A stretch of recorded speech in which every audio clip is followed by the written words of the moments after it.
What's up guys, this is Coach Donnie with ElevateYourself.org. In this video, I'll be reviewing the Jordan 29 Lows, which is a basketball shoe that I recently bought 2 months ago based on the recommendation of Josh Barina. And if you don't know his YouTube channel, make sure that you visit his YouTube channel, Penwell Josh Barina, because he provides great reviews for many different types of basketball and volleyball shoes. What's up guys, I just bought my Air Jordan 29 Lows and I'm about to try them out tonight. I'm going to play some volleyball. So I'm going to open it up right now so you guys can see what they look like. And I got the sickest color, baby blue. Now the moment of truth. Time to open up the bag of shoes.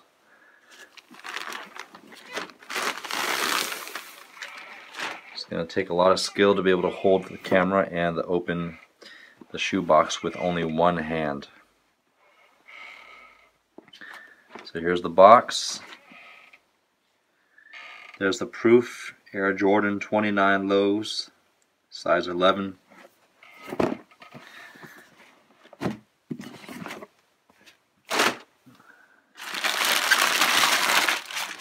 Oh yeah.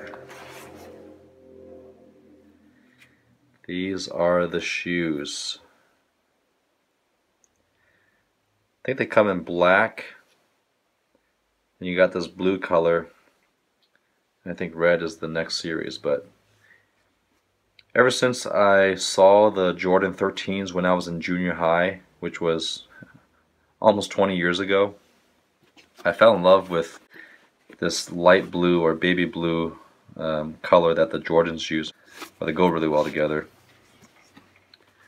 Let's take out some cardboard. Here's a close-up of what the shoe looks like. And here's the bottom. Interesting how the center only has like a little fin on the bottom. This part's a little squishy. We got this new sock type technology, or at least is new to me. So it's one seamless piece threaded together. I'm pretty excited. Josh said that I need to break these in, so I'll be wearing them tonight at the open gym, and we'll see how they perform. Talk to you guys soon.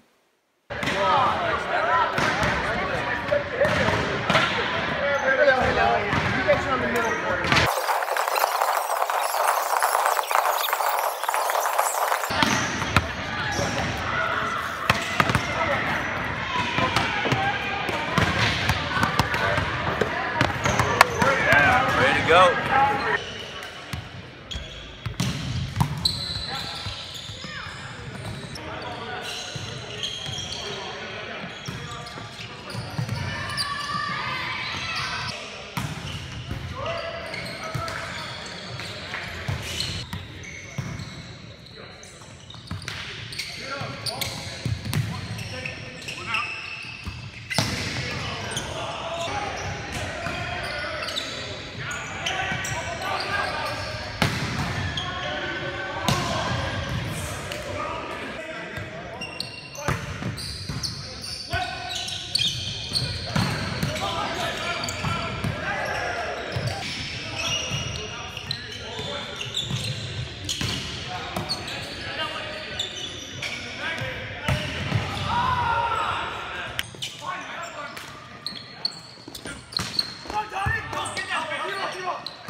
First, I'll talk about the features of the shoe. One of the unique features about this shoe is that the top portion of the shoe is made up of one solid material, meaning it's not separated into different components. The reason why that's unique is because when your foot moves in it, it's like a sock. So it fits firmly and snug against your foot when you're moving versus having weird wrinkles that are poking into your foot. Second feature is not exactly a true high top, but it's not exactly a true low top either. It's somewhere in between. The third unique feature is that it has a little bubble in the middle of the front portion of the shoe, and I felt this in some running shoes where it helps create some type of bounce or absorb some of the shock, but this one definitely felt stiffer but still springy when I played volleyball in it. The fourth feature is the sole extends a little higher than most other shoes that I've played volleyball in. Maybe this is common for basketball shoes, I don't really know. For this shoe in particular, it felt like I was playing in a frame that encased my foot in a solid way, because my foot was locked in by the shape of the bottom portion of the shoe versus being flexible on the edges. Lastly, I'll talk about the design and the color. This shoe looks pretty sick. It starts off with the baby blue color and fades into a black. Here's a close-up of the shoe.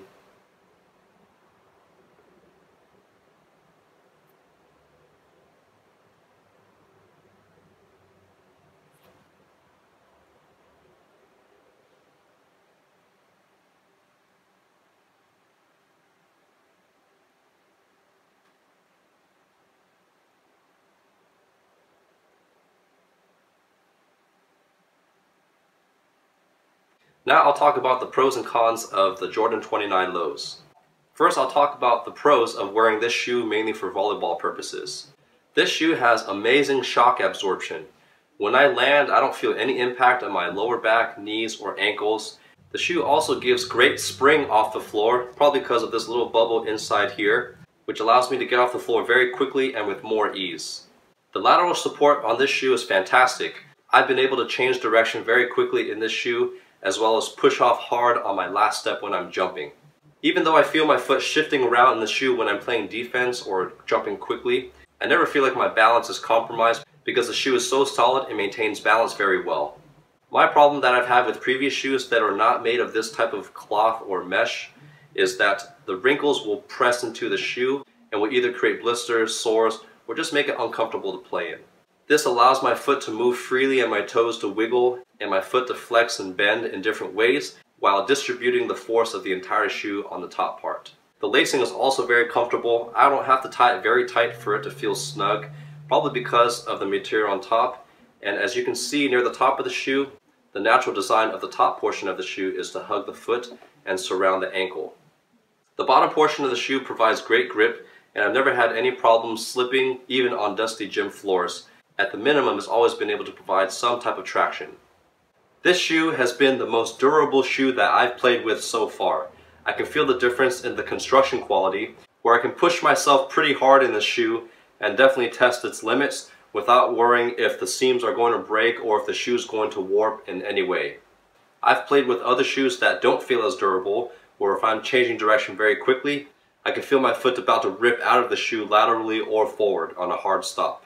And this shoe helps keep my foot locked in place regardless of how fast or how hard I'm going, even though I can be off balance during certain odd movements on the volleyball court.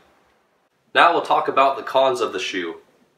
The first problem I noticed is that there was a long break-in period. It took about 3 to 4 weeks for me to break in the shoe before it started feeling comfortable.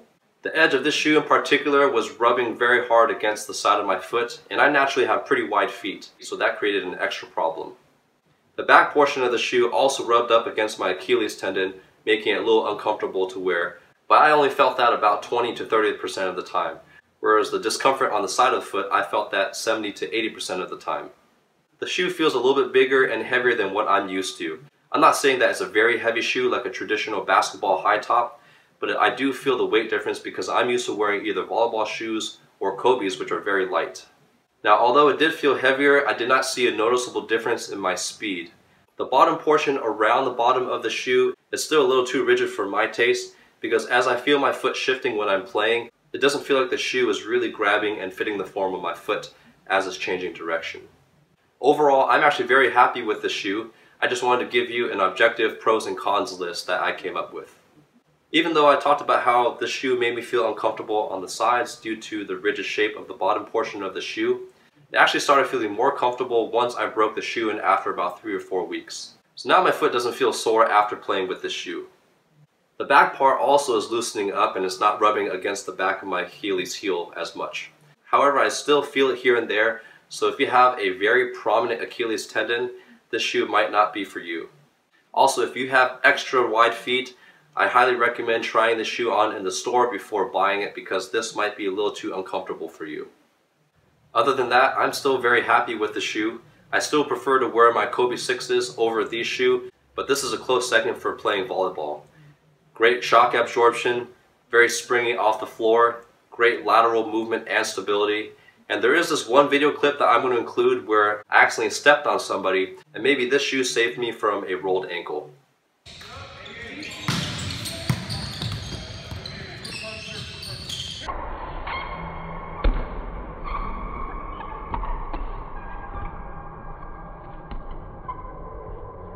Thanks so much for watching this video about my experience with the Jordan 29 Lows. If you found this video helpful, make sure that you give this video a thumbs up and share it with all of your friends who are looking to try a new shoe for either volleyball, basketball, or any other type of sport that requires a lot of jumping, sprinting, and agility. Don't forget to subscribe to this YouTube channel where I'll be releasing more videos and product reviews just like this one. Let me know if there are any other types of shoes that you recommend for volleyball, and maybe I might try that shoe out and give a review on it. Thanks again for watching, and I'll see you guys in the next video.